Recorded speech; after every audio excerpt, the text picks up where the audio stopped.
A gigantic bomber plane with 6 powerful engines flew the skies of the 50s with a thundering roar from sonic booms, one that sent chills to the Soviets. Built by North American Aviation in the 1950s, the XB-70 Valkyrie was a 243-ton, 196-foot-long super bomber that was decades ahead of its time, with its imposing delta wings that stretched over 100 feet and fused seamlessly with a streamlined fuselage into a sleek and intimidating celestial arrow. The Valkyrie had a predatory grace due to its cleverly constructed ability to fold its wingtips downward while in flight. It was intended to be a predator, a nuclear-armed supersonic bomber. It was intended to deliver atomic destruction by gliding over continents to Moscow's heart. The Valkyrie was untouchable as it soared at Mach 3, reaching an operational ceiling of 77,350 feet, which burst into the stratosphere. It was an invincible warplane, the ultimate trump card in the hands of the Cold War, faster and higher than any enemy plane or defense system could intercept it. However, producing such magnificent aviation architecture quickly descended into a maze of difficulties. Unmanageable technical issues, skyrocketing costs, and an unyielding Soviet Union determined to outshine the United States at every opportunity. However, the Soviets revealed an unexpected and revolutionary countermeasure that threatened to topple the entire program just as the Valkyrie was rising to the occasion to seize its destiny. The US faced an unusual dilemma in the early 1950s. Although it possessed an increasing number of nuclear bombs, the most powerful weapon in human history, it lacked a dependable means of transporting them all the way to Soviet Russia in the unlikely event that the competition between the two superpowers turned into a full-scale conflict. At the time, nuclear warheads weighed many tons, so extremely large bombers were required to carry enough fuel to carry that payload from the continental United States to the Soviet Union. To address this problem, the Air Force published General Operational Requirement No. 38 in 1955 for a new bomber that combined the Mach 2 top speed of the Convair B-58 Hustler with the payload and intercontinental range of the B-52. The U.S. Air Force's Air Research and Development Command, or ARDC, was seeking a bomber that could maintain a cruising speed close to the speed of sound and reach the highest possible speed for short bursts during a 1,000 nautical mile approach and departure from its target. Like a long-distance runner who maintains a steady pace but can sprint when needed, the bomber was required to rush into and from its target. The bomber also had to have an incredible combat radius of 4,000 nautical miles, or nearly the distance from New York to Rome, and a large payload of 50,000 pounds, or the weight of 6 elephants. This was an unmatched combination of range, payload, and speed. The field of supersonic propulsion was undergoing significant developments at the time these requirements were developed. Leading the way, North American aviation was ready to surpass these high Air Force standards, not merely meet them. North American aviation investigated every aspect of aviation research in their pursuit of supremacy. This led them to a little-known 1956 dissertation titled Aircraft Configurations Developing High Lift-Drag Ratios at High Supersonic Speeds, written by 2 wind tunnel experts for the National Advisory Committee for Aeronautics. Compression lift, as it is now known, is the process of creating a pressured airstream by utilizing the shock wave that emerges from an aircraft's nose or other sharp angles. Through clever wing alignment with this shock wave, the aircraft was able to trap the tremendous pressure of the shock beneath the wings, producing additional lift and rewriting the rules of supersonic flight. The result would become the XB-70 Valkyrie, the prototype version of the requested B-70 supersonic bomber aircraft designed to serve as a deep-penetration strategic bomber armed with a nuclear arsenal. More significantly, it would be faster than Mach 3, over 3 times faster than regular bomber aircraft. As if that were not enough, North American engineers once toyed with transforming the Valkyrie into the world's inaugural nuclear-powered warplane. This idea emerged shortly after the United States Air Force requisitioned the aircraft. The engineers didn't just draft plans for a conventional version powered by afterburning turbojet engines. They delved into nuclear propulsion. These nuclear aspirations became reality with the designation Weapon System 125A, which signaled a significant entry into atomic-powered aircraft. This was new ground for the XB-70 Valkyrie, and it was about to happen. The engineering teams created 2 nuclear aircraft engine prototypes by utilizing the General Electric J-47 turbojet engine. By pushing the boundaries, they used dual-shielded reactors to start these engines up to almost full thrust, which was a revolutionary demonstration of inventiveness. But this early victory was quickly shattered by hard reality. When it became clear how expensive it would be to create a nuclear-powered aircraft, the project was put on hold. In addition, the inherent dangers of flying nuclear reactors, a veritable minefield of safety issues, loomed large. The nuclear-powered aircraft project, including the atomic counterpart of the Valkyrie, was shelved in the face of these enormous obstacles. Still, the effects of this endeavor are felt. HTRE-2 and HTRE-3, the nuclear engine prototypes, are physical reminders of this grandiose period. No longer shrouded in secrecy, they now bear silent testimony to a bold vision at the Idaho National Laboratory, accessible to the public and history enthusiasts alike. The North American XB-70 Valkyrie, though it never realized the ambition of becoming the first nuclear-powered warplane, stood as the zenith of modern engineering within the aerospace industry. This awe-inspiring aircraft pushed the boundaries of aeronautical design and functionality even in its conventionally fueled version. One of the Valkyrie's most distinctive features was its delta wing, seamlessly integrated into a slab-sided fuselage that housed its 6 powerful jet engines. The Valkyrie's wings were engineered with a pioneering spirit. The outer panels of these wings were hinged, a design choice that significantly enhanced the aircraft's performance across different flight conditions.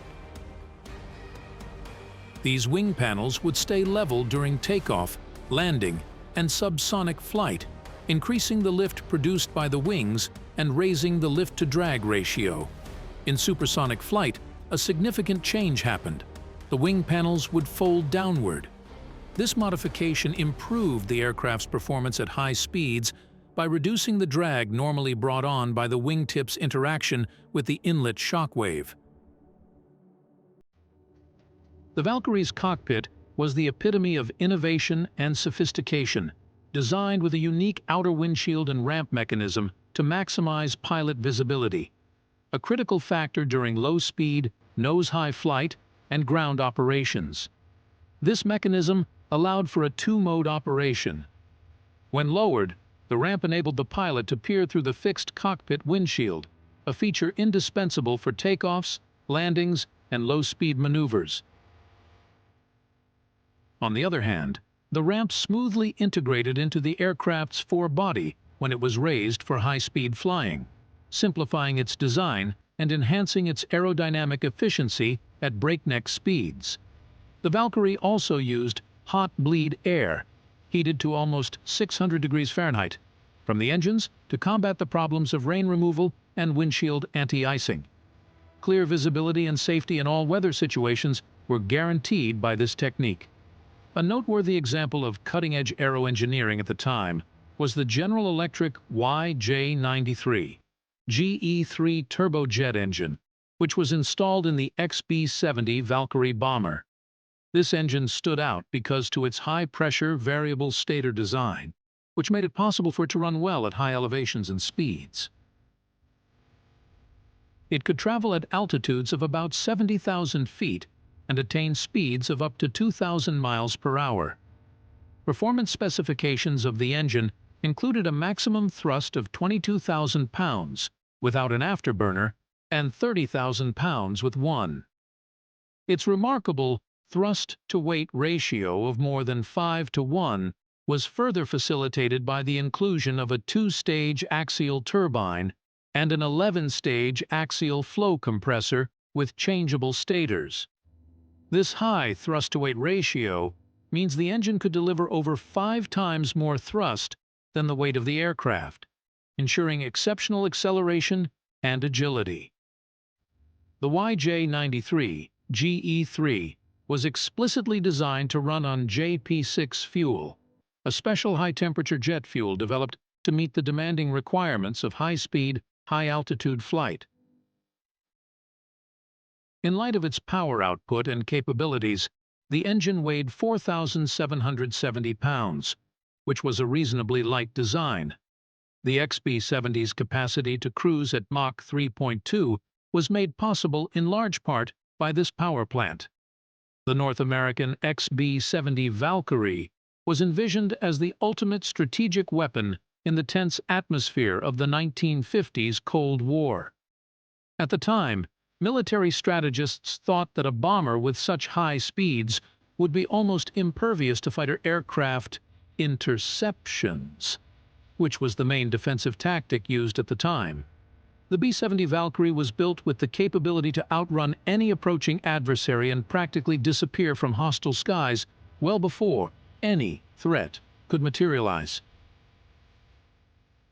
This advantage was further increased by its capacity to soar to an incredible 70,000 feet for its service ceiling, which allowed it to operate at altitudes beyond the reach of modern adversary aircraft.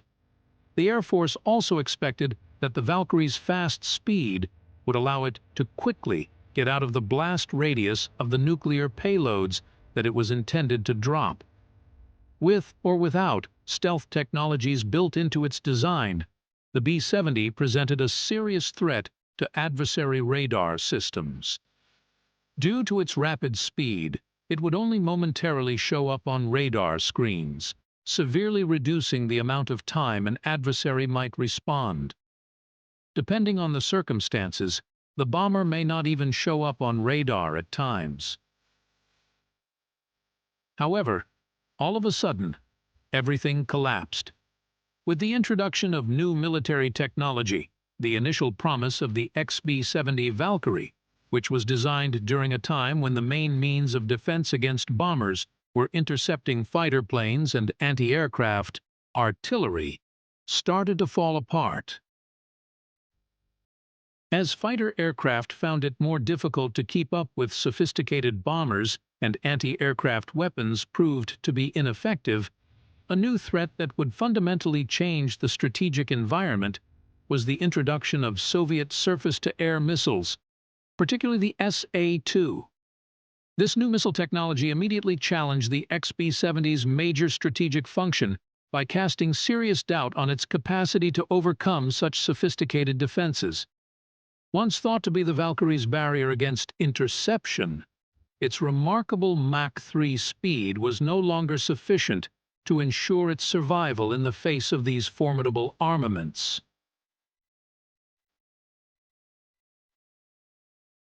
The U.S. Air Force adjusted to this increased threat by conducting operations at lower altitudes, making it more difficult for enemy radar to identify and follow the aircraft. However, the XB-70's effectiveness suffered greatly as a result of this tactical change.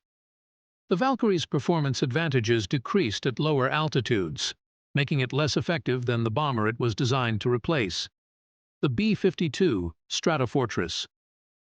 Furthermore, the aircraft's range and fuel efficiency suffered when operating at lower altitudes. The development of intercontinental ballistic missiles, or ICBMs, in the late 1950s added to the difficulties faced by the XB-70.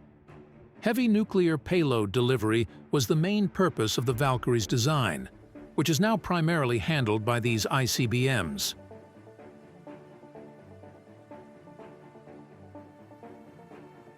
The strategic function of the Valkyrie was endangered by the quick development of missile technology, which also raised doubts about the need for such a bomber in the changing landscape of nuclear warfare. The development of intercontinental ballistic missiles caused the XB-70 Valkyrie program even another setback. Technology related to missiles advanced significantly during the development of the Valkyrie. These missiles offered a more dependable and affordable option for transporting nuclear payloads. With the advent of ICBMs and their strategic and financial benefits, the idea of a long-range, high-speed bomber such as the XB-70 became less and less relevant due to this technical change. The Kennedy administration's decision to scrap preparations for the operational deployment of the B-70 bomber was indicative of these new tendencies, but the Valkyrie's tale was far from ended. Despite the official cancellation of the XB-70 Valkyrie program, 2 prototypes were built for experimental purposes rather than for use in combat. These early models played a key role in testing the propulsion, aerodynamics, and other aspects necessary for understanding large supersonic aircraft. A growing interest in supersonic transport, or SST, among the U.S. commercial aviation industry coincided with the program's demise. With its cutting-edge technologies and design, the XB-70 Valkyrie proved to be the perfect platform for SST study.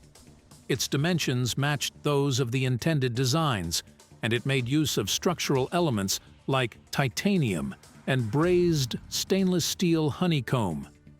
The XB-70A was a manned bomber prototype, but its feature alignment made it one of the most important research aircraft of its era. The first XB-70 took to the skies in September 1964. It achieved the milestone of Mach 3 flight in October 1965, showcasing its incredible capabilities. The second prototype followed, making its first flight in July 1965. But just as the XB-70 Valkyrie was beginning to carve out a new role for itself in aviation history, a catastrophic incident on June 8, 1966, cast a shadow over its legacy. The tragedy occurred during a promotional photo shoot organized by General Electric, the aircraft engine manufacturer. XB-70A No. 2 was part of a formation that included an F-4, F-5, T-38, and an F-104. In the aftermath of the photo session, the F-104, piloted by NASA's chief test pilot Joe Walker, inadvertently drifted into contact with the XB-70's right wing, that then pitched up only to crash and roll onto the vertical stabilizers of the XB-70 and shave it clean off. The F-104 then caught into flames, and the XB-70 went into a flat spin until it crashed into the ground. NASA test pilot Joe Walker and Air Force Major Carl Cross died that day. The North American XB-70 Valkyrie, a supersonic strategic bomber, stands as a testament to audacious engineering and ambitious vision. Its sleek design, impressive speed, and near invulnerability captured the imagination of aviation enthusiasts and military strategists alike. Although the XB-70 never entered full production, its legacy lives on in the pursuit of high-speed flight research. The surviving XB-70 prototype carried on with its flights, providing important data for aviation science until its ultimate 1969 retirement to a museum. A mysterious chapter in the history of aviation, the XB-70 Valkyrie's tale is one of ambition, inventiveness, and, in the end, tragedy. This bomber may have flown with folding wings, but in World War II, a notorious German bomber flew with its wings reversed, almost as if it was flying backwards. If you're interested in that story, Click here